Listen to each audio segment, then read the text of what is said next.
और किसी को विश्वास ही नहीं होता ना कि ये प्रोसेस इतना फास्ट कैसे हो सकता है कि 2 मिनट में बैठे बैठे व्यक्ति जो है उसका फर्क आ जाए। वो मैडम का जादू है आपका।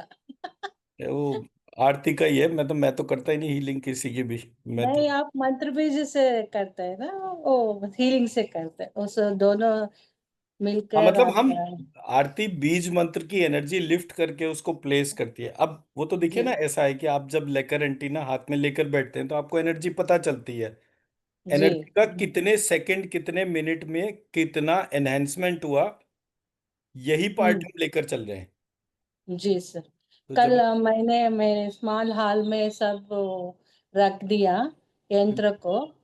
सो आज वो 8.8 858 आ रहा था, आज ऊपर हो गया, कितना के है, 16,000 के ऊपर हो गया हो गया एनर्जी ना। लेवल। हाँ, हाँ। अब बस आपको ये देखना है, नोटिस ये करना है, ये इसको रोज एक बार स्कैन कर लिया, जब तक ये 16,000 है कोई दिक्कत नहीं है।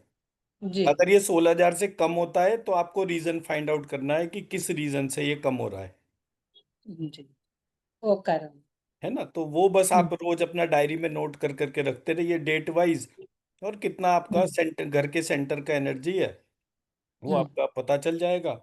जैसे ही वो ऑर्गेनाइज होगा फिर आपको बस ये मॉनिटर करना है कि रोज किसी को भी अगर इंसुलिन लग रहा है तो वो कितना मात्रा में लग रहा है। जी। तो धीरे धीरे आप देखेंगे कि वो इंसुलिन का मात्रा भी कम होना शुरू हो जाएगा। सो घर का पूरा नाव कर सकते हैं ना, करने के बाद वो इंसुलिन भी कम हो जाएगा।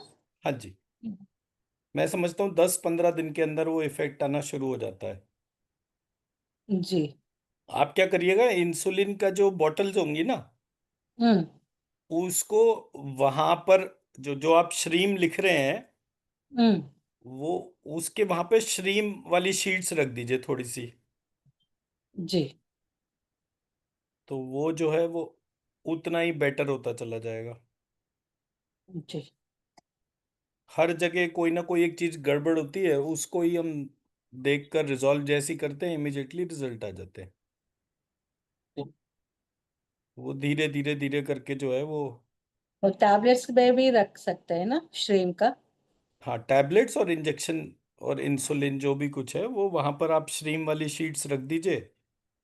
और जी। उसके ऊपर जो है वो रख दीजिए, तो वो मतलब जब आप ऐसा मान लीजिए कि आपने वो सारे सामान की ना हीलिंग कर दी, और हम्म। हीलिंग करिए तो इस हिसाब से करिए कि ये जो है इसकी आने वाले टाइम में जरूरत ही ना पड़े, ये श्रीम मेडिसिन के तौर पे रहे, और ये सारी की सारी चीजें जो हैं ये इससे दूर हो जाए। तो ऐसे करके वो रिक्वेस्ट कीजिए। भाई कोई अब। एक रीजन ऐसा होता है, मैं क्या देखता हूँ कि जैसे ना हमारे घर की फाइनेंशियल एनर्जी है, मान लीजिए वो डिस्टर्ब हो गई, हम्म। हमने पैसा कोई लिया, तो वो पैसा वो वाला ले लिया जो सरदर्दी का पैसा है। हम्म। वो किसी ना किसी चीज की सरदर्दी आई, कोई स्पिरिटेड इफेक्ट हो गया, या मतलब there can be multiple reason. आदमी की कोई जी। गलती नहीं है फिर भी वो चीज, ऐसी नेगेटिव एनर्जीज घर में आ जाती हैं बाय एनी जी। रीजन। तो जब ऐसा हो तो बस उसको धीरे धीरे धीरे करके अपने से डिटैच करना है। जी। तो जब वो डिटैच करने के हिसाब से होगा तब वो बिल्कुल फिनोमिनली चलना शुरू हो जाएगा। लाइव हीलिंग सेशन हम इसलिए करके दिखाते हैं सबको कि मतलब क्योंकि इस तरीके से कोई चीज पॉसिबल है ये नहीं पता लोगों को। हम्म। तो जब कोई चीज इस तरीके की है तो फिर उसको कैसे वो यूज कर सकते हैं। जी। और रेगुलर होने के बाद एवरीथिंग गेट्स ऑर्गेनाइज्ड, फिर वो इस बात की दिक्कत ही नहीं होती। जी। जी। तो अब हम कहाँ से शुरू करें।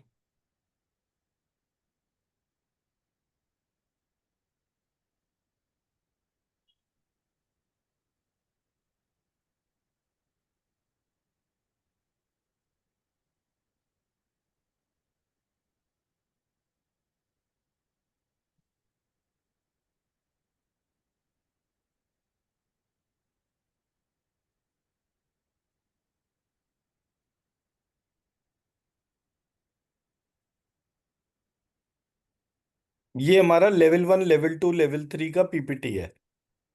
जी।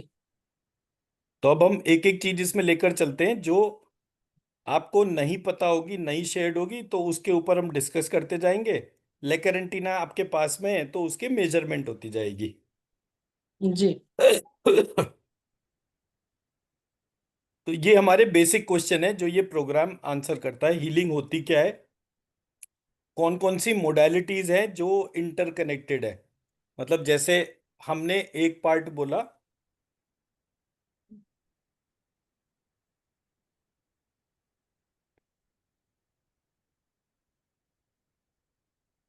हमारे चक्रास, हमारे वास्तु डायरेक्शन, हमारे नवग्रह, फिर इनके एलिमेंट्स, फिर इनके कलर, फिर इनकी फिंगर्स, फिर इनके नंबर्स यानी न्यूमरोलॉजी एस्पेक्ट।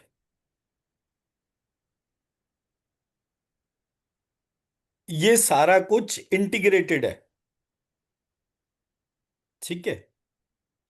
तो आप एक मोडालिटी को पकड़ते हैं और सारी integrated modalities, meridian system, 9 meridian system, acupressure, acupuncture, ये हमारा इंटीग्रेटेड डोमेन हो गया। तो अब हमने ये बोला कि अगर आप एक पैथी को पढ़ रहे हैं, सो ऑटोमेटिकली आपको जो है 9 पैथी की तो क्लियरेंस अपने आप ही हो जाती है। जी। तो क्या चीज है जो एक मोडालिटी को दूसरी मोडालिटी से कनेक्ट करती है? हमारे हिसाब से वो बीज मंत्र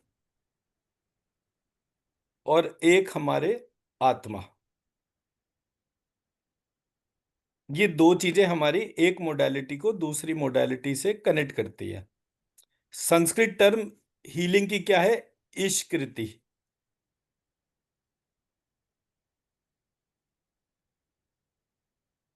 ईशकृति का मतलब होता है हीलिंग बाय थॉट्स।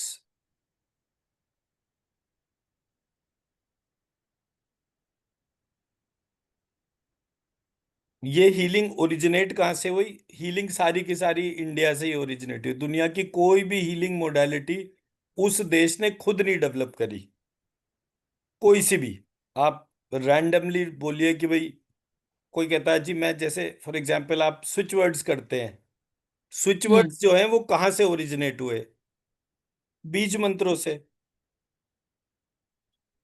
जैसे एक बीज मंत्र काम करता है, किसी ने उसी के बेसिस पर स्विच वर्ड्स क्रिएट कर दिए। आप जी। रैंडमली कोई सा भी, फॉर एग्जांपल हीलिंग बाउल्स, ये हीलिंग बाउल्स जो है, जो रेकी प्राणिक वाले यूज करते हैं, वो भी साउंड के कॉन्सेप्ट से बना है। हर एक मेटल का एक पर्टिकुलर वो होता है, साउंड होता है। जैसे फॉर एग्जांपल हमारे पास 4 प्रकार की चीजें होती हैं। एक होता है मेटल, दूसरा होता है स्ट्रिंग, तीसरा होता है मेम्ब्रेन, और चौथा होता है फ्लूट। तो हमारे जितने भी म्यूजिकल इंस्ट्रूमेंट्स हैं वो 4 प्रकार के होते हैं। या तो वो मेटल के बने हुए होते हैं, जी। जैसे घंटे घड़ियाल, जो मतलब मंदिरों में जैसे घंटे लगे होते हैं, सो वो घंटे मेटल के होते हैं। तो मेटल से मेटल टकराने के तौर पे साउंड उत्पन्न होती है। अब हाथ वाले मंजीरे होते हैं जो कीर्तन करते वक्त हम्म। बजाए जाते हैं, वो भी मेटल के ही होते हैं। तो मेटल से मेटल टकराने पर, so different metal different sounds, different metal mix करके एक पर्टिकुलर साउंड बनाना, ये एक प्रकार के म्यूजिकल इंस्ट्रूमेंट्स हो गए। दूसरे हो गए string based, sitar, guitar, tanpura, ये हम्म। अपना एक तारा, ये जितने भी हो गए ये स्ट्रिंग बेस्ड हो गए। एक स्ट्रिंग दूसरे एंड से बंधी हुई है, आप उस पे ऐसे उंगली से वो करते हैं और उससे म्यूजिक आना शुरू हो जाता है। जी। तीसरे वाले होते हैं मेम्ब्रेन बेस्ड, जैसे तबला, ढोलक, मृदंग। हम्म। ये तीसरे तरीके का म्यूजिक इंस्ट्रूमेंट हो गया। फ्लूट। अब फूंक मारने से रिलेटेड जितने भी हैं, जैसे हम्म। शादियों में बैंड बजता है, वो भी फूंक मारने से बजता है। हम जी। बांसुरी यूज करते हैं, बांसुरी जो है वो इससे होती है। तो ऐसे करके हम सारे उसको जो है वो एक एक करके ऑब्जर्व करते हैं, तो हमारे म्यूजिकल इंस्ट्रूमेंट ये चार प्रकार के हो जाते हैं। हमारे शरीर में भी इसी तरीके की प्रक्रिया चलती है। हमारे शरीर में एक श्वास चलती है, जो बांसुरी के जैसे हमारे पूरे बॉडी सिस्टम को चक्रास के अंदर, मतलब जैसे मैंने सांस ली from nose to navel, navel to nose, तो जब मैंने इस प्रकार के प्रोसेस को इन्वोक करा, तो मेरे चक्रास के अंदर एनर्जी आना शुरू हो गई। जी। अब ये जो एनर्जी आई, उस एनर्जी से मैंने सारे के सारे चक्रास को रिवाइव करना शुरू करा। ठीक है जी। तो जब मैंने ये वाले पूरे प्रोसेस को देखा, तो मुझे समझ में आया कि अच्छा, ये वाली चीज इस तरीके से कनेक्टेड चल रही है। तो वो फूंक से हो रहा है पूरा पार्ट। अब क्या है, मेरी स्किन की भी 7 लेयर है। हम्म। तो जब कभी कहीं म्यूजिक बजता है, तो मेरे स्किन के ऊपर उसका इफेक्ट होता है। तो जब कहीं पर बहुत सारे तबले बज रहे हो, तब आप अपनी स्किन के ऊपर उसको फील कर सकती हैं, क्योंकि वो मेम्ब्रेन से मेम्ब्रेन कनेक्टेड होती है। जी। फिर स्ट्रिंग्स होती हैं, मेटल स्ट्रिंग्स। तो वो मेटल और मेटल स्ट्रिंग्स जो है वो ऑलमोस्ट एक जैसा इफेक्ट होता है। एक में साउंड डीपर होती है, एक में फाइन ट्यूनिंग के लिए होती है। जी। तो जो हीलिंग बाउल्स हैं वो इस सिद्धांत पे बने होते हैं। कॉमर्शियल एस्पेक्ट एक अलग पार्ट हो गया, सिद्धांत जो है वो हमारे मंत्र चिकित्सा के फॉर्मेट से आता है। जी। कितने तरीके की हीलिंग होती है, संस्कृत सिस्टम्स के अंदर 45 टाइप्स की हीलिंग मोडालिटीज का डिफरेंस बताया गया है। अदरवाइज अगर आप टर्म देखें तो हीलिंग इंग्लिश में एक ही टर्म है, बट संस्कृत से जब उसको लेकर चलते हैं, तो वहां पे 45 टाइप्स ऑफ टर्म्स हैं जो यूज होती है। An answer to all questions comes in the category of दैव व्यपाश्रय चिकित्सा, युक्ति व्यपाश्रय चिकित्सा और सत्वावजय चिकित्सा। विच मीन्स पूरी दुनिया की जितनी भी हीलिंग मोडालिटीज हैं वो इन 3 सब्जेक्ट से क्लियर कट बनी है। पहला पार्ट दैव विपाश्रय चिकित्सा, जो ये बताता है कि हमारे यहाँ टोटल 16 टाइप्स ऑफ चीजें हैं जो कि मेडिसिन के तौर पे यूज होती है। युक्ति जी। व्यपाश्रय चिकित्सा बात करती है हीलिंग एक दिन में कितनी बार करनी चाहिए और कब तक करनी है। मतलब आपने चुना कि आउट ऑफ 16 कौन कौन से टाइप को यूज करके आप फटाफट हीलिंग कर सकते हैं। तो जो फटाफट भी हीलिंग है वो कितने दिनों तक करनी है या कितने बार तक करनी है, ये युक्ति व्यपाश्रय चिकित्सा का पार्ट है। सत्वावजय चिकित्सा होती है जहां पर कि आप ये आइडेंटिफाई करते हैं कौन सा थॉट आपको डिजीज दे रहा है। हम्म। अब फॉर एग्जाम्पल जैसे मैंने लेकर चला कि पेनक्रियाज रिलेटेड जो डिजीजेस हैं, जैसे डायबिटीज हो गया। डायबिटीज में भी 2 पार्ट होते हैं, टाइप 1 और टाइप 2।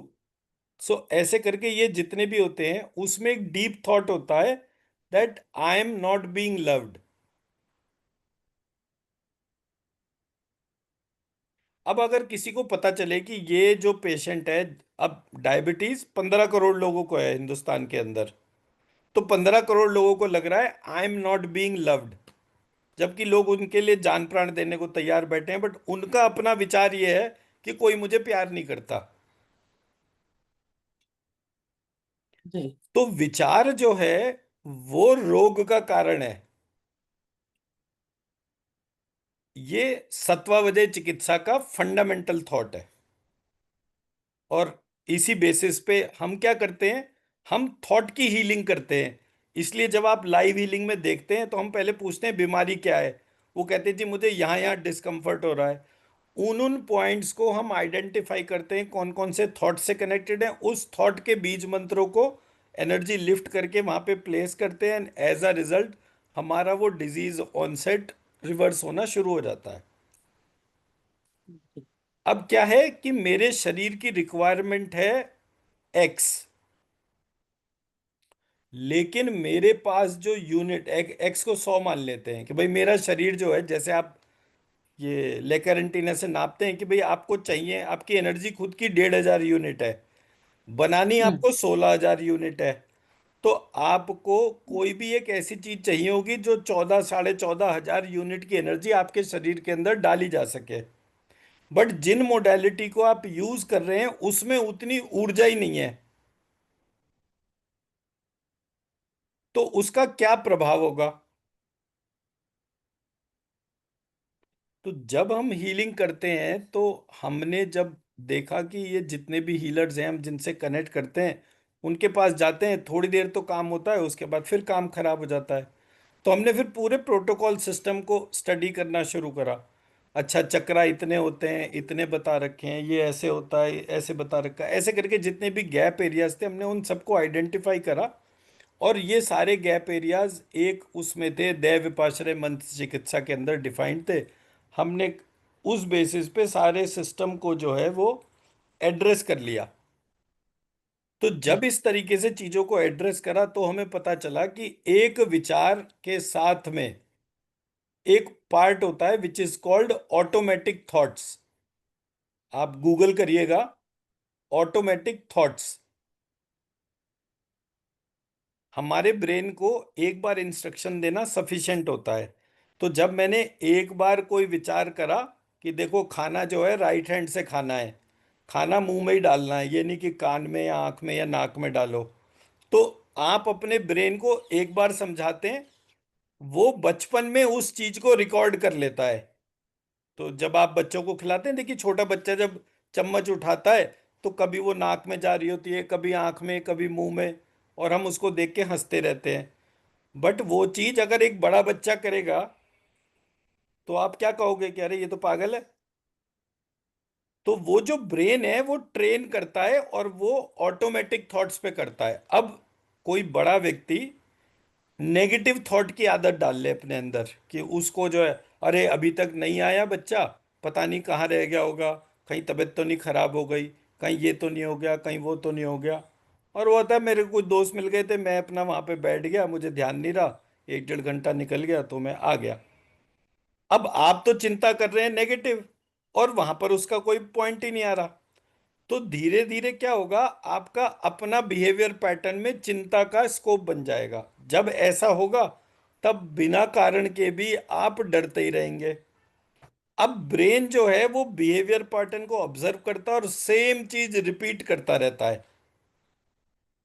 अभी एक पिक्चर आई थी सैयारा, देखी आपने? वो तेलुगु डबिंग है पिक्चर।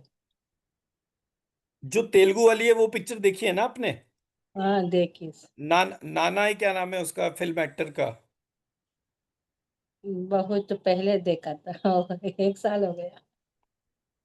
मतलब एक एक वो नानी या क्या नाम है उसका फिल्म एक्टर का, उसकी मूवी थी आई थिंक, जिसका ये डब्ड वर्जन सैयारा बना है। जी। तो वो बेसिकली एल्जाइमर के ऊपर है मूवी, कि एक लड़का लड़की एक ओके। दूसरे को पसंद करते हैं और हाँ। उसमें लड़की जी। को एल्जाइमर हो जाता है, वो भूलने लगती है सारी चीजें।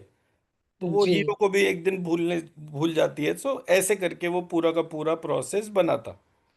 अब ये जो भूलना था वो एक इवेंट था कि जो लाइफ में मेरे को बड़ी स्ट्रेसफुल सिचुएशन रखती है, मैं बोलता हूँ अरे मैं ये भूल जाऊं तो अच्छा है। अब आपने तो 5 10 बार ये वाली चीज बोल दी, ब्रेन के लिए वो ऑटोमेटिक कमांड थी। तो ब्रेन क्या करता है, वो आपने जब 10 बार 15 बार एक ही चीज बोली तो वो उसी प्रोसेस को ऑटोमेटिकली रिपीट कर देता है। एज अ रिजल्ट आपके ब्रेन से मेमोरी डिलीट होना शुरू हो जाती है। शुरुआत आप किस बात से करते हैं, ये मेरी लाइफ का एक खराब मोमेंट था, ये डिलीट हो जाए, मैं इसको याद भी नहीं करना चाहती। तो ये हमारे जो फियर फैक्टर्स हैं, इसकी वजह से थॉट के ऑनसेट में ही डिजीज आ जाती है। पर डिजीज गंभीर तब होती है जब हम स्ट्रक्चरल डिजाइन में ही कोई प्रॉब्लम देखें। For example fear.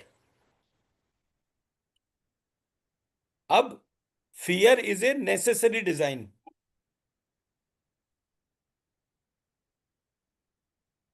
फियर जो है एक नेसेसरी डिजाइन है। अगर आपको डर नहीं लगे तो आप घर की छत पे चढ़कर बाउंड्री वॉल के ऊपर चलना शुरू कर देंगे, अगर आपको डर नहीं लगेगा तो। और बहुत सारे लोग होते हैं जो इस तरह से करते हैं। आप कितने सारे यूट्यूब पे वीडियोस देखते हो कि जहां पर ऐसी जी ऐसी चीजें होती हैं, आप कहते हो पता नहीं अजीब पागल है, कहीं से भी कूद जाते हैं, कुछ भी करते हैं। अब अगर डर नहीं होता तो आदमी उस तरीके का बिहेवियर करता है।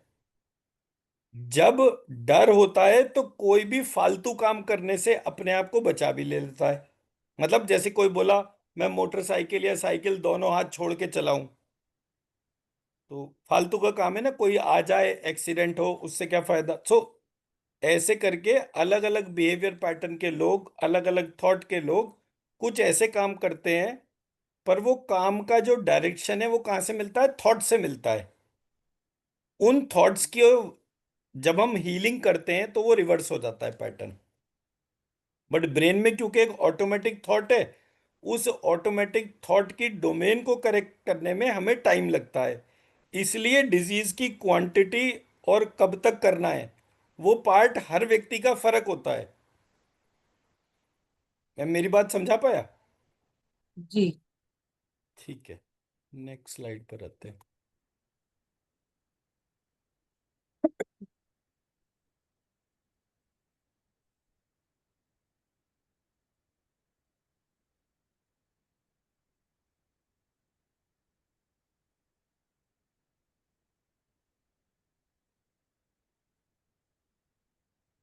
अब क्या है कि जैसे ये मैंने स्लाइड एक आपके सामने रखी,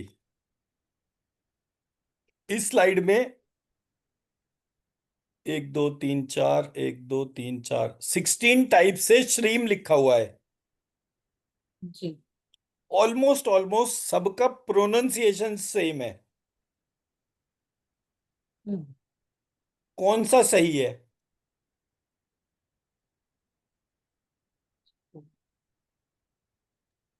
पहले क्या होता था? पहले लिखने वाला पार्ट नहीं होता था, तो गुरुजी हम्म, बोलते थे और चेला उसे याद कर लेता था। हम्म, एक बार गुरुजी ने बता दिया ये कैरेक्टर ऐसा है, ये कैरेक्टर ऐसा है, ऐसे। अब जो पढ़े लिखे वाले गुरुजी थे वो तो चले गए। अब वो बेवकूफ गुरुजी जो हैं वो गद्दी पे बैठ गए। उन्होंने जो अपने चेले को पूछा, तो था तो, लेट से, था तो बीज मंत्र ये वाला। एक सेकेंड। था तो लेट से बीज मंत्र ये वाला, गुरुजी बोल रहे थे ये वाला। तो जी प्रोसेस फर्क हो गया ना। तो जब वो गुरुजी से गुरुजी, गुरुजी से गुरुजी, ऐसे करके जब भी ट्रांसफर हो रहा था, एक तो वो रीजन मैंने आइडेंटिफाई करा, जिससे पता चला कि भाई या तो गुरुजी बहुत इंटेलिजेंट है, पर इंटेलिजेंट गुरुजी के चेला जो है वो अनइंटेलिजेंट है, या उतना इंटेलिजेंट नहीं है। दूसरा कारण क्या हो गया? शिष्य इंटेलिजेंट है लेकिन गुरुजी इंटेलिजेंट नहीं है। शिष्य को जो बता रहे हैं वो उसको फॉलो कर रहा है, अच्छी तरह से फॉलो कर रहा है गुरुजी के हिसाब से। तीसरा चीज, थ्योरी एलिमेंट में किसी ने कहा कि ये जो श्रीम है और ये जो श्रीम है दोनों सेम है, तो ये इतने सारा लिखने की बजाय इतना सा लिख लो। बोले हाँ ठीक बात है। ऐसे करके किसी ने थ्योरी में गड़बड़ कर दी। जब मैंने ये सारे फैक्टर्स देखे तो मुझे समझ में आया कि हमारे पास मंत्र तो है, लेकिन मंत्र को जब लगातार उच्चारण कर रहे हैं, ध्यान कर रहे हैं, तो रिजल्ट नहीं आ रहे। तो मैंने उन सारे पॉइंट्स को जहां पर भी मुझे देखकर लगा, वहां पर मैंने उसकी एनर्जी आइडेंटिफाई करी, उसमें करेक्शन करा। अब आपने क्या करना है, ये एक स्ट्रीम लिखा हुआ है, इसकी एनर्जी को मेजर करना है, और एक इसकी एनर्जी को मेजर करना है। करिए उससे अपने लेकर एंटीना से, और देखिए कि कितना फर्क है एनर्जी में।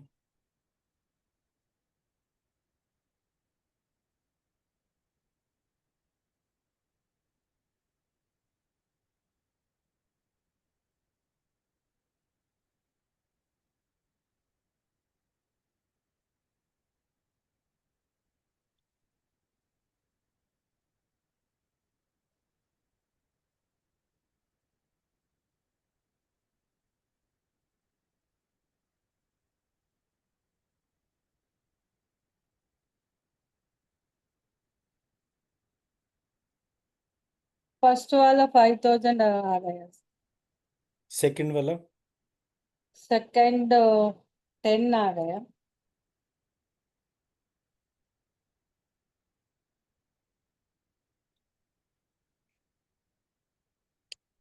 11 ऑफ। मतलब जैसे जैसे आप इसको करते जाएंगे ये बढ़ता जाएगा। 2 मिनट रुक के करिए, कॉर्ड कट करिए, फिर से जब मेजर करेंगे तो इस वाले स्ट्रीम को जब करेंगे तो इसकी एनर्जी चेंज हो जाएगी।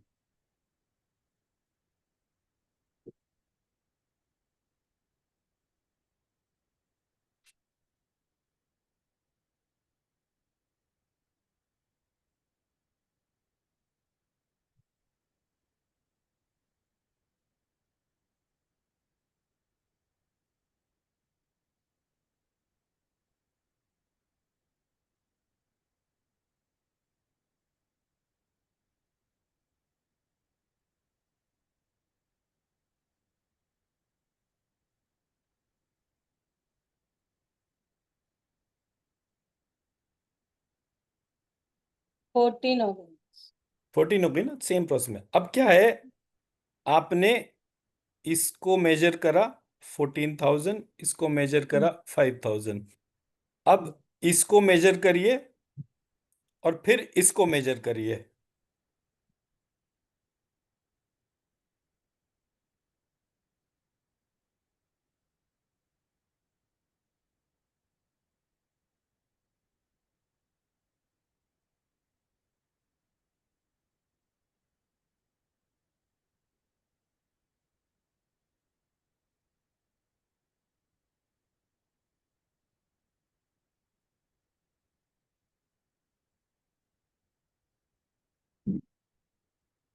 पहले वाला 16,000 ऊपर आ गया। सेकंड वाला 6,000 के नीचे आ गया। ये वाले की कितनी है, 16,000? जी। और ये वाली?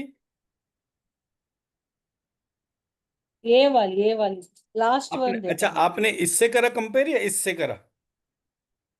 नहीं नहीं, इस लास्ट का 16 का नंबर का। मतलब ये वाला आपने इसको मेजर करा? जी सर। ओके, इसका कितना है, 16? नहीं नहीं, 6,000।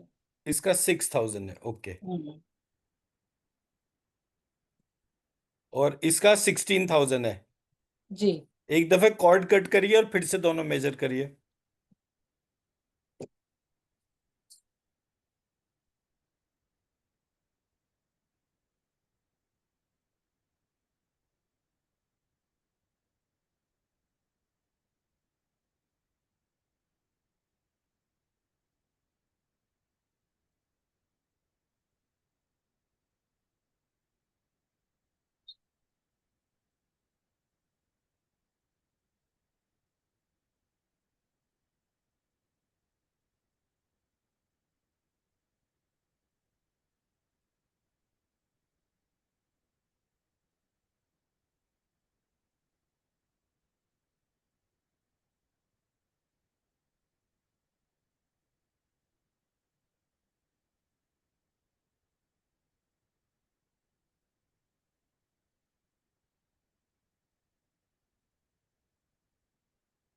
सिक्सटीन आ रहा है। किस में? दोनों में। इसमें और इसमें आपने कंपेयर करा? नहीं सर, ये वाला सेकंड वाला खराब। ये हम वाला, लिखते हैं ना। नहीं नहीं, सेकेंड 15th ये वाला। हम्म। मैं इसमें नंबरिंग कर देता हूँ ना, 1 2 3 4 5 6 7 8 9 10 11 12 13 14 15 16। ठीक है, अब आपने किस किस को कंपेयर करा? ओ, 13 वाला 15 वाला। 13 और 15, दोनों में कितनी आ रही है? ये 16 आ रहा है। ये वाला दोनों से 15 नंबर, ये दोनों ही 16 है। 16 है। इसमें भी 16 है, इसमें भी 16 है। हम्म। ओके, बट ये ऊपर वाला वो 5000 था। जी। सबका प्रोनाउंसिएशन इंग्लिश में अगर लिखेंगे तो ऐसे श्रीम ही बनता है, जी। मेजॉरिटी। तो जब मैंने ये ऑब्जर्व करा कि हमारे यहाँ कुछ पार्ट ऐसा था जो बीज मंत्रों के अंदर हमें जब बताया गया, तो उसमें कुछ हिडन डोमेन थी जो जिसका हमें बिल्कुल भी एक्सपोजर नहीं था। जी। ये मैं मेरी ऑब्जर्वेशन बता पाया? अब जब मैं हर एक चीज का एनर्जी मेजर कर रहा हूं तो मुझे वेरिएशन पता चल पा रही है। जब कोई वेरिएशन जो है मेरे सामने आती है, तो मुझे उसका रीजन ढूंढना चाहिए कि भाई ये वेरिएशन क्यों आ रही है। फॉर एग्जाम्पल, जैसे आप अपने रूम में बैठे, आपने देखा कि मेरे रूम की एनर्जी 8000 है। तो मैंने कहा भाई आप पांचों डायरेक्शंस को देखिए। आपने कहा वो एक डायरेक्शन जो है वो 2000 है, तो मैंने कहा जो 2000 है उसमें एनर्जी डालिए और फिर चेक करिए आपकी एनर्जी कितनी हो गई। बोले अब मेरी एनर्जी 8000 से उठ के 10,000 हो गई। मैं कहा दूसरी डायरेक्शन चेक करिए। बोले वो 3000 है। मैंने कहा उसमें भी एनर्जी डालिए। आपने उसमें भी एनर्जी डाली, तब वो 16,000 हो गया घर का एनर्जी। विच मीन्स कि हमारे कौन सी जगह एनर्जी कम है, कौन सी जगह ज्यादा है, उसमें हम अगर हमारे पास एनर्जी डालने की कैपेबिलिटी नहीं है तो हमारे लिए तो वो लो एनर्जी जोन ही रहेगा। जी। अब जितने भी वास्तु एक्सपर्ट्स हैं, प्राइमरली वो क्या कर रहे हैं, ज्यादातर फेंग शुई कह के वास्तु सेल कर रहे हैं। फेंग शुई में भी यहाँ पर लाफिंग बुद्धा लगा दो, यहाँ पर ये कर दो वो हम्म। कर दो, ऐसे करके वो रेमेडी बताते हैं। कोई पिरामिड लगवा देता है। कोई भी ऐसा डोमेन नहीं है जो एनर्जी क्रिएट कर रहा हो। अब बुद्धिज्म जो था वो प्राइमरली नास्तिक दर्शन था। वो कहते थे कि ये हिंदू जो हैं ये बेवकूफ हैं, ये मूर्ति पूजा करते हैं। बट पूरी दुनिया में आज आप देखेंगे तो सबसे ज्यादा मूर्तियां ही बुद्ध की होंगी। जी। तो मैं जिस डोमेन को सामने वाले की क्रिटिसाइज कर रहा हूं, मैं वैसा ही बन गया। मैं मेरी बात समझा पाया? तो जी। जब मैंने ये सिस्टम देखा तो मुझे पता चला कि आप जिस तरीके के विचारों को रख रहे हैं, जिस तरीके के विचारों को रिजेक्ट कर रहे हैं, आपके पास वैसे ही विचार और ज्यादा बढ़ते जा रहे हैं। तो आपके विचार उसी तरीके से बढ़ते जा रहे हैं। तो जब मैंने ये सारे पॉइंट्स एक एक करके इकट्ठे करे, तब मुझे समझ में आया कि अच्छा, ये पूरा कहानी जो है इसमें हमारे को जो पार्ट काम करने का था वो तो हमें पता ही नहीं चल रहा था।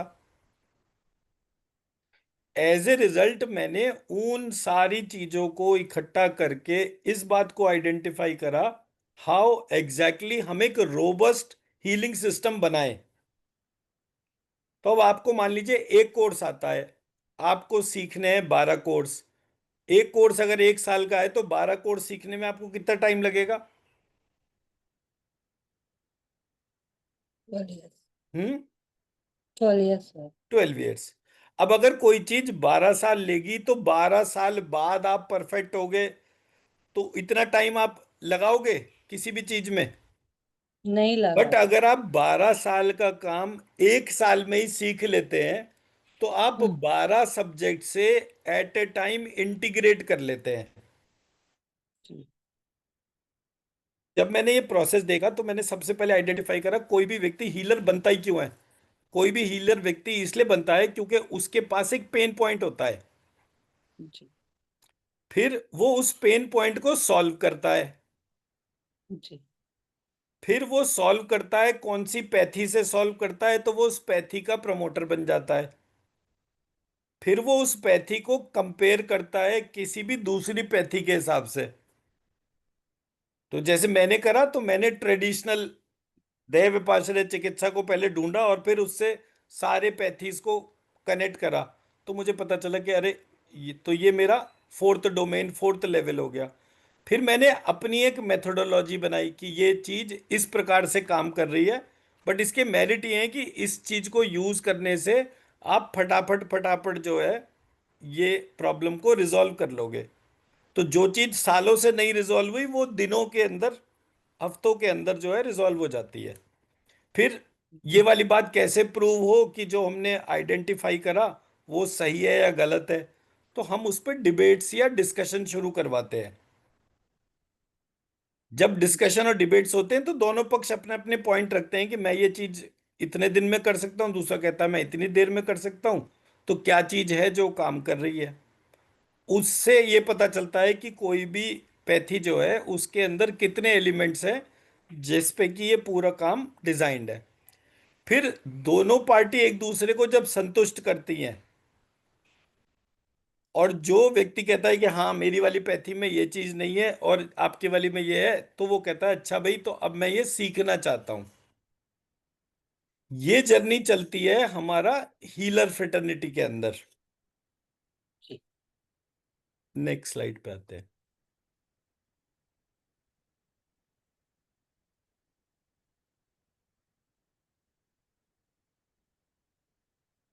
ये जो पीपीटी है ये पढ़ने वाला पार्ट है, इसको आप पढ़ के फिर क्वेश्चन पूछेगा। जी। यहाँ पे आते हैं। ये मैंने पीपीटी आपको शेयर कर रखी है ना पीपीटी आपके पास या नहीं है? Hi sir. बस परफेक्ट है। तो आपको बस स्लाइड बाय स्लाइड उसको देखते जाना है। अब हम यहाँ पर आते हैं कि हमारा जो प्रोग्राम है उसमें हमारी एक्सपेक्टेशन क्या क्या है। हमारा सबसे पहला पार्ट है बीज मंत्रों से हीलिंग। उसको करने के लिए हमें सबसे पहले ऑरा दिखनी चाहिए, जी। अपनी ऑरा दिखनी चाहिए, फिर दूसरों की ऑरा दिखनी चाहिए। इसलिए जो हमने इनिशियली टाइम लगाया, वो डॉक्टर आरती ने आपको बोला कि कैसे आपको जो है ऑरा देखना है। अब ऑरा में कलर्स भी आते हैं, ऑरा जी। पेड़ पौधों की भी होती है, ह्यूमंस की भी होती है। ये सब आप हाथ से फील कर रहे हैं या आंखों से देख भी सकते हैं। तो ये जी। हमारा लेवल 3 तक का पार्ट तो यहाँ तक का है। लेवल 4 में जो है उस ऑरा का बीज मंत्रों के ऊपर क्या प्रभाव है, सॉरी बीज मंत्रों का ऑरा के ऊपर क्या प्रभाव है, मेडिटेशन का, मेडिटेशन के ऊपर बीज मंत्रों का क्या प्रभाव है, और जो ऑरा और मेडिटेशन के ऊपर बीज मंत्रों का क्या प्रभाव है। ऐसे करके हमारे ये लेवल्स बनते हैं। फिर जब आप लेवल 7 के तौर पे जब जाते हैं, तो उस बीज मंत्र के प्रयोग से या कौन से बीज मंत्र के प्रयोग से कौन सा बीमारी रिजॉल्व हो गया, जी। फिर उस बीज मंत्र के साथ एक व्यक्ति का बीमारी रिजॉल्व हुआ या मल्टीपल का बीमारी रिजॉल्व हुआ, फिर फाइनली आ जाता है आपने उस आर्ट की ही मास्टरी कर ली। कैसी भी बीमारी आपके पास में आए, आप बीज मंत्रों से उसकी ऑरा, उसके मेडिटेशन और उसकी डिजीज तीनों को प्रभावित कर सकते हैं। तो इसके लिए हम ये कहते हैं कि प्रत्येक व्यक्ति को जो ये प्रोग्राम लेता है, पहली चीज उसको डेली स्ट्रीम लिखना चाहिए, फ्रॉम 9 टाइम्स टू 3,000 टाइम्स, जितना भी उसको सुविधा बैठे। एक दिन का जी। टारगेट 3,000 बार का है, पहला पार्ट। दूसरा टारगेट जो है वो है राइट हैंड से भी लिखना आना चाहिए, लेफ्ट हैंड से भी लिखना आना चाहिए। तो जब आप धीरे धीरे अभ्यास करेंगे, मान लीजिए आपको 3,000 टाइम्स रोज लिखना है, तो आप डेली 9 टाइम्स लेफ्ट हैंड से लिखना शुरू कर दीजिए। तो जी। धीरे धीरे करके आज 9 बार लिखा, कल 10 बार लिखा, ऐसे धीरे धीरे एक साल में जो है वो बढ़ते हुए आपका 500 1000 बार आप लेफ्ट हैंड से लिख रहे हो, 500 1000 बार आप राइट है, टोटल एक दिन में मैक्सिमम 3,000 बार लिखना है। तीसरा स्टेज होता है जब आप राइट हैंड और लेफ्ट हैंड से साइमल्टेनियस लिख रहे हैं। आपने वो जी। पिक्चर देखी थी, 3 इडियट्स? हम्म। तो थ्री देखिए। इडियट्स में जो प्रोफेसर था वो दोनों हाथों से बोर्ड के ऊपर लिख रहा था, ध्यान है आपको? जी सर। तो उसी तरह से आपको भी दोनों हाथों से लिखने का अभ्यास करना है। तो अभ्यास शुरू करने के लिए 9 टाइम्स लेफ्ट हैंड से लिखिए, 9 टाइम्स बोथ हैंड से लिखिए, और मान लीजिए आप 108 बार जो है वो अपने राइट हैंड से लिख रहे हैं। ऐसे करके जी। धीरे धीरे जो है एक एक करके बढ़ाते जाइए, प्रैक्टिस बढ़ती जाएगी। एक लेवल ऐसा होगा कि बॉडी अपने आप ही दोनों हाथों से लिखने के तौर पे काम करेगी। तो जब जी। हमने इस पूरे पार्ट को स्टडी करा तो हमें पता चला कि जब व्यक्ति दोनों हाथों से लिखना शुरू हो जाता है, बच्चा हो या बड़ा, जो भी प्रैक्टिस करेगा वो लिखना शुरू हो जाएगा। तो जो व्यक्ति दोनों हाथों से लिखना शुरू करता है उसका मिड ब्रेन एक्टिवेशन हो जाता है। जी। जब मिड ब्रेन एक्टिवेशन होता है तो व्यक्ति अपने भीतर ऊर्जाओं को क्रिएट करना शुरू करता है। अब आप कहेंगे भाई ये तो बड़ा मुश्किल है, ऐसे मैं अपना कैसे मिड ब्रेन एक्टिवेशन करूंगी? अकेले इस तरीके से मिड ब्रेन एक्टिवेशन करने का कोई वो नहीं है कि सिर्फ लिखना ही है वो सिद्धांत है। आप कथक सीखना शुरू कर दीजिए या भरतनाट्यम। तो हम्म। जब आप कथक या भरतनाट्यम कर रहे हैं तो आप देखेंगे आप अपने राइट हैंड को एक कमांड दे रहे हैं, लेफ्ट हैंड को दूसरी कमांड दे रहे हैं। अपनी राइट आई को ऊपर लेकर जाना है, नीचे लेकर जाना है, ये एक कमांड दे रहे हैं। अपनी लेफ्ट आई को दूसरी कमांड दे रहे हैं। अपनी नोज को लेफ्ट में मोड़ना है, राइट में मोड़ना है, वो कमांड दे रहे हैं। अपने राइट पैर को क्या कमांड देना है, लेफ्ट पैर को क्या कमांड देना है। तो ऐसे करके ऐसे भी मिड ब्रेन एक्टिवेशन होता है। तो इट इज नॉट नेसेसरी कि आप बोलो कि जी ये तो बोरिंग प्रक्रिया है, मैं इसे कैसे करूंगी इतनी बार के हिसाब से। तो आप डांस सीखना शुरू कर सकते हैं। अब जी। आपने बोला कि ये डांस तो ठीक है, मैं कुछ और सोच रही हूँ, अब मेरे से डांस नहीं होगा। तो आप, मैंने कहूंगा कि मैम फिर आप एक काम करिए, तबला बजाना सीख लीजिए। क्योंकि जब आप तबला बजाएंगे तो राइट हैंड को एक कमांड देंगे, लेफ्ट हैंड को एक कमांड देंगे। भाई ये तो बहुत ही मुश्किल होता जा रहा है। तो ठीक है मैडम, एक काम करिए, कैसियो बजाना शुरू कर दीजिए, उसमें भी दोनों हाथ इन्वॉल्व हो रहे हैं। तो आप कुछ भी कर सकती हैं। जी। ऐसा नहीं है कि ये सिर्फ बीज मंत्र लेफ्ट हैंड और राइट हैंड से लिखेंगे तभी वो होगा। आपको सिर्फ अपने दोनों हाथों को कमांड देनी है। जब भी आप दोनों हाथों को दो अलग अलग कमांड देते हैं एक साथ, मिड ब्रेन तुरंत तब एक्टिवेट होता है। मैं मेरा पॉइंट समझा पाया? तो जी सर। आपके पास तो बहुत सारा ग्रुप है, आप उनको मोटिवेट करते हैं। छोटे बच्चों के स्कूल हैं, जितने भी स्कूल आपके ग्रुप के उसमें आते हैं, आपने उन बच्चों के लिए एक ट्रेनिंग प्रोग्राम रखवाया कि अब आपको ये स्ट्रीम लिखना है और स्ट्रीम लिख के सारी शीट मेरे को देनी है। हम्म। आपने उन सारे बच्चों को एक कंपटीशन करा के, मान लीजिए एक स्कूल में 1,000 बच्चे हैं, उन्हें सबको आपने पेपर और रेड पेन दे दिया। उन सब ने श्रीम लिखा, और 1,25,00,000 श्रीम जैसे ही इकट्ठा हुआ वो आपने अपने घर में एक डायरेक्शन में रख दिया। जी। फिर दूसरी जगह काम करा, वहां से फिर 1,25,00,000 आ गया, फिर उसको आपने ऐसे करके आपने अपने घर में 1,25,00,000 श्रीम ऑल 9 डायरेक्शन में रख दिया। अब आपने देखा कि जब मेरे घर में इतना सारा स्ट्रीम और उसकी एनर्जी आ गई तो मेरा बिजनेस में भी बहुत सारी प्रॉफिटेबिलिटी हो गई और मेरे घर में डिजीजेस भी खत्म हो गई। अब जी। आपको सिर्फ फोकस करना है रोज जो है, या तो डांस या म्यूजिकल इंस्ट्रूमेंट ऐसे करके। तो जब आप ऐसा करेंगे तो आपका लेफ्ट ब्रेन राइट ब्रेन के साथ मिड ब्रेन एक्टिवेशन होगा। जैसे जैसे मिड ब्रेन एक्टिवेशन होगा आपका इंटेलेक्चुअल डेवलपमेंट बढ़ता चला जाएगा। हीलिंग आप पैरेलली सीख ही रहे हैं। जी। तो धीरे धीरे ऐसा होगा कि एक साथ आपके सामने 100 जने आएंगे, आप मंत्र का ध्यान करोगे, सबको बोलोगे श्रीम लिखो। उनकी सबकी एक साथ आपने क्लीनिंग हीलिंग करी। उसके बाद आपने बोला कि भाई आप अपना शुगर मेजर करके देखो। तो पता चला उन सबकी शुगर, ब्लड प्रेशर, थायराइड कम हो गया। तो ऐसे करके आप एक बिगर रेवोल्यूशन को जन्म दे सकते हैं। मैं मेरा पॉइंट समझा पाया? तो ये जो जी सर। प्रोग्राम है ये इन सारे एस्पेक्ट्स को देखते हुए एक फ्लेक्सिबल प्रोग्राम है, जिसमें कि आप एक एक एस्पेक्ट को इवेलुएट कर सके। ठीक है मैम, जी सर। आगे बढ़ते हैं।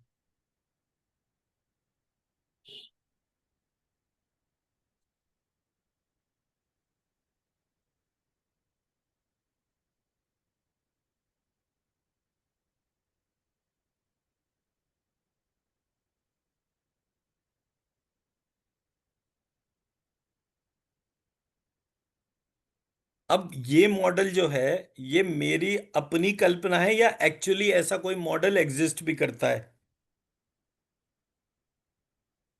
भाई मैंने बोला कि भाई 12 तरीके जो हैं, वो 12 तरीके मेरी अपनी दिमागी सोच है या एक्चुअली वो एग्जिस्ट करता है? तो मैंने, ये एक टर्म होती है complementary and alternative medicine, CAM कहते हैं इसको। हम्म।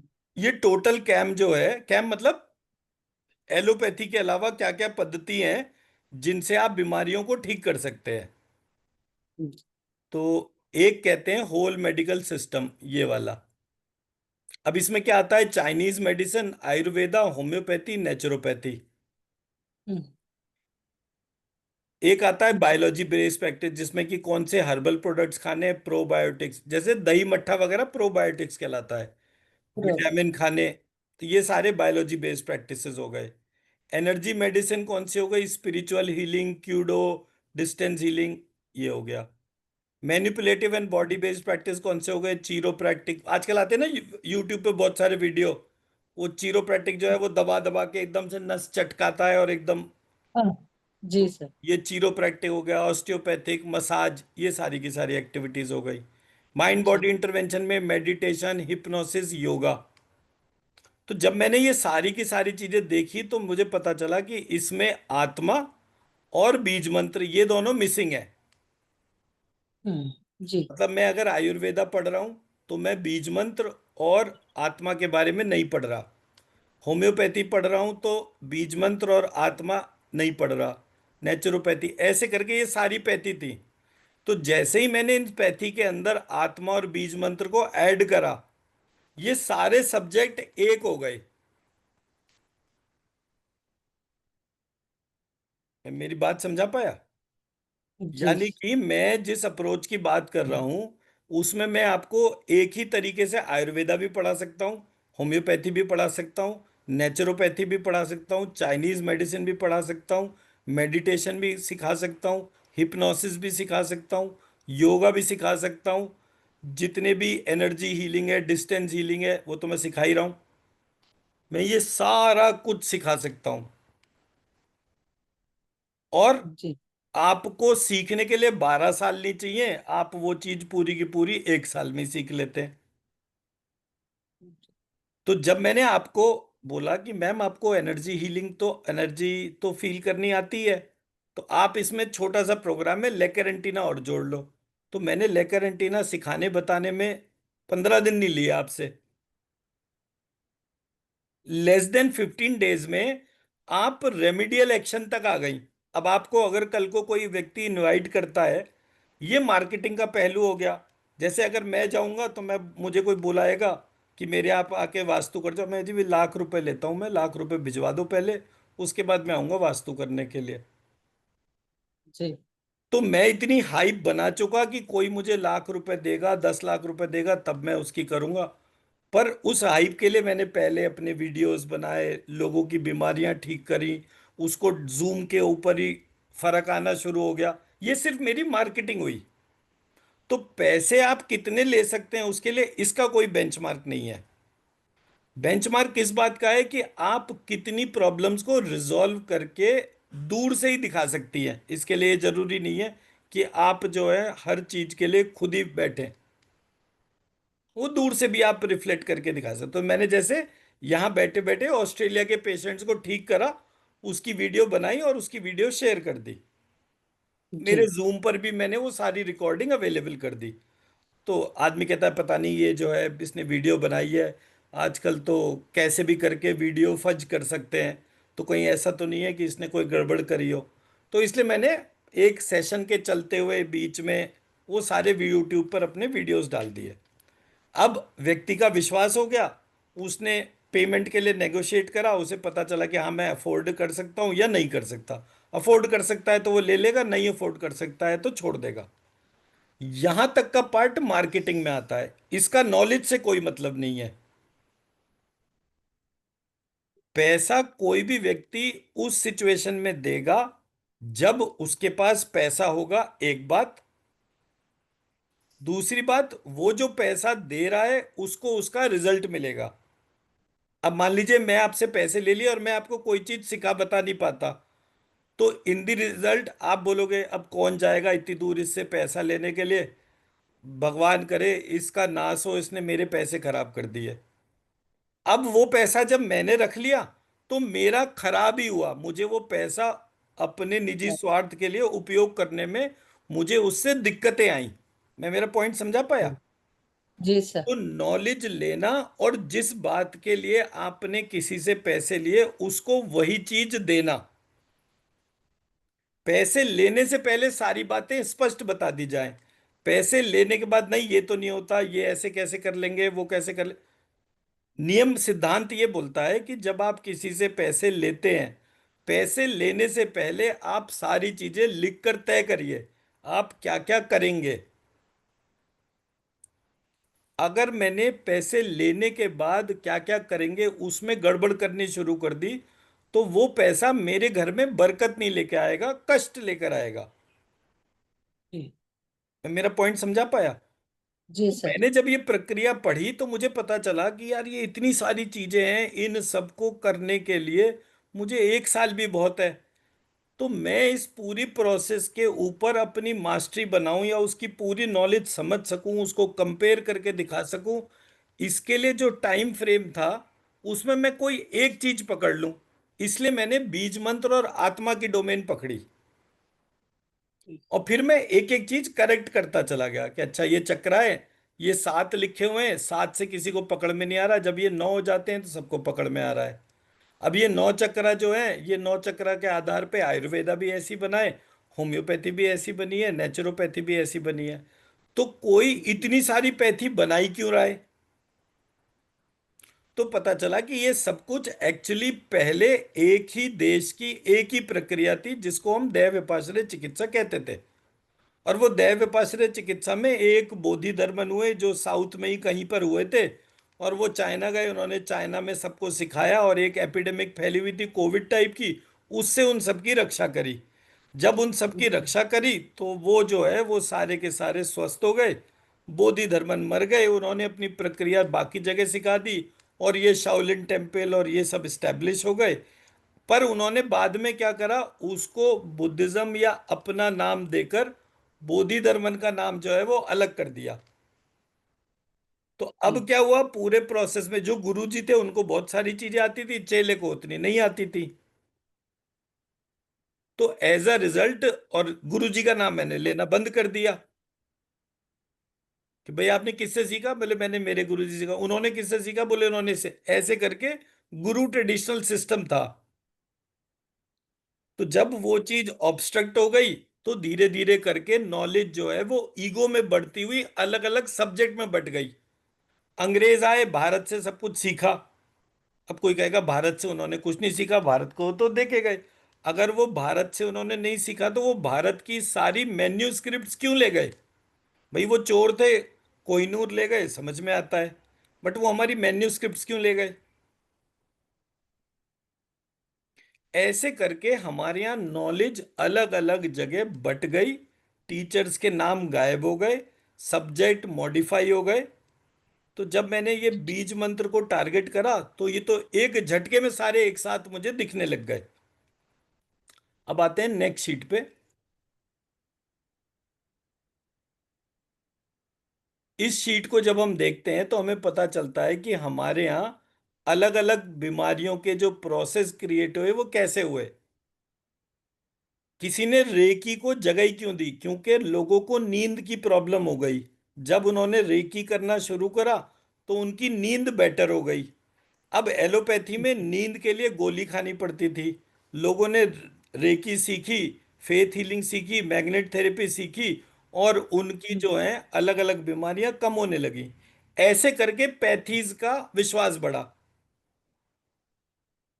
मैं मेरी बात समझा पाया? जी रामदेव जो है उसने भारत में 15 साल लगाकर जो योग जैसी चीज जो तकरीबन सबको पता थी, उसको उसने रीपैकेजिंग करके वर्ल्ड वाइड रीलॉन्च कर दिया।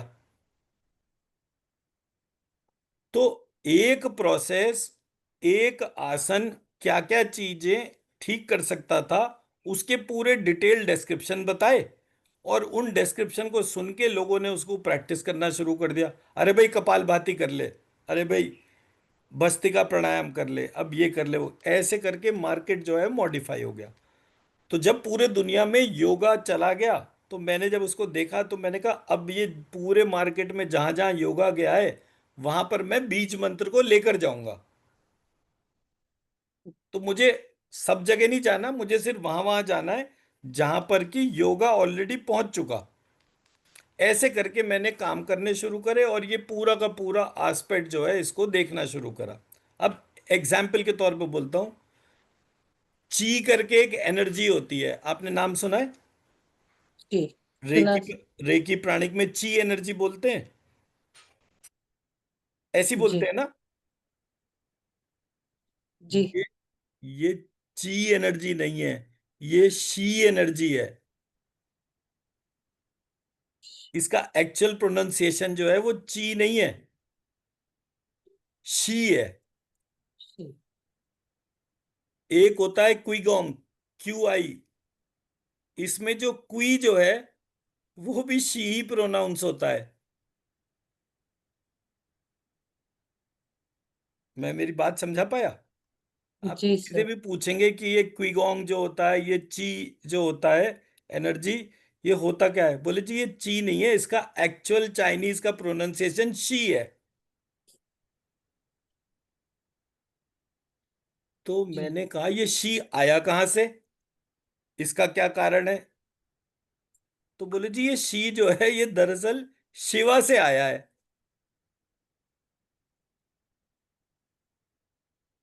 अब भाषा में जब मैं गया तो मुझे भाषा में जाकर उसके समाधान भी दिखने शुरू हो गए, कि जब मेरे यहाँ शिव जी का कैलाश मानसरोवर की यात्रा होती है, वो कहाँ जाती है, चाइना में जाती है। तो जब हम्म। सदियों से शिव जी का मंदिर वहां पर है, वो स्थान वहां पर है, तो ऐसा कैसे पॉसिबल है कि वहां के लोगों पे उसका प्रभाव ना पड़े? जी भाई वहां भी तो प्रभाव होगा ही होगा अगर कोई चीज है तो, अदरवाइज तो वो तोड़ ही देते। तोड़ इसलिए नहीं पाओ, कितने सारे मंदिर तोड़े कम्युनिस्ट और इस पूरे प्रोसेस ने, तोड़ इसलिए नहीं पाए क्योंकि लोकल्स का बिलीफ शिव के ऊपर था। जी पता कैसे चला? अब मजे की बात देखिए, मुझे एकदम से कैसे ध्यान गया इस बात के ऊपर, मैंने भी देखा। एक शराब आती है शिवाज रीगल,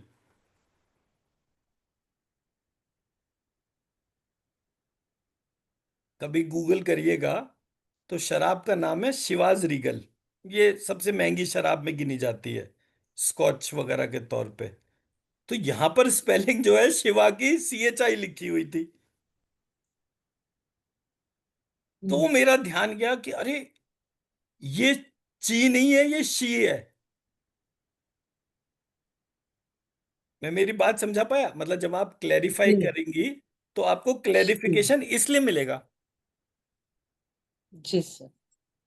तो ये शी जो है वहां पर शिवा के तौर पे था, तो इसलिए किसी ने उसको नहीं तोड़ा। अदरवाइज चाइनीज को कैलाश मानसरोवर को खत्म करने में क्या परेशानी होती, तुरंत खत्म कर देते। बट लोकल लोग जो है वो उसका सारा पार्ट उस पर डिपेंडेंट है, इसलिए उन्होंने उसको छेड़ा नहीं, उसको फॉर्म अलग कर दी। और ये जो शिव के उपासक थे, जो भी शिव के उपासक, तो हिमालय वगैरह के रीजन में बहुत सारे होते थे, वहां वहां पर ये सारी की सारी चीजें प्रोटेक्टेड फॉर्म में रखी रही। तो अंग्रेजों का जब इन्वेजन हुआ तो वो यूपी बिहार में हुआ, मुगल आए तो भी यूपी बिहार के हिसाब से आए, ना तो साउथ में गए ना ऊपर हिमालयाज में गए। मैं मेरी बात समझा पाया? तो ये जो जी अलग अलग पैथियों का जन्म था, ये इस आधार पे हुआ था। ठीक है जी। तो बाकी की स्लाइड जो है वो कल करेंगे। जी अब हम लगकर जो है अपना लेवल 1, लेवल 2, लेवल 3 इसको कंप्लीट करेंगे और एक एक स्टेप को मेजर करते रहेंगे। जी होमवर्क के तौर पे आपने क्या करना है, ची और शी लिखना है, और दोनों को लिख के उन दोनों की ऊर्जा देखनी है। एक बार जी ची को शिव और शक्ति से कनेक्ट करके देखना है। एक बार उसको शी लिखकर फिर कनेक्ट करके देखना है, क्या ये दोनों सेम है। ये क्वेश्चन डाल लीजिए और एनर्जी नाप करके देखिए कि जिसको हम ची एनर्जी कहते हैं, क्या वो शिव शक्ति में वो वाली शक्ति है क्या। हम्म, ऐसे करके आपका एक एक स्टेप मेजर्ड चलेगा। ये नहीं होगा कि कोई भी चीज मैं कहानी सुनाऊं और वो कहानी जो है ऐसी फर्जी कहानी हो। जी ठीक है मैम। हम्म, कोई क्वेश्चन? नहीं। ठीक है। तो हम कल कनेक्ट करेंगे फिर। राइट।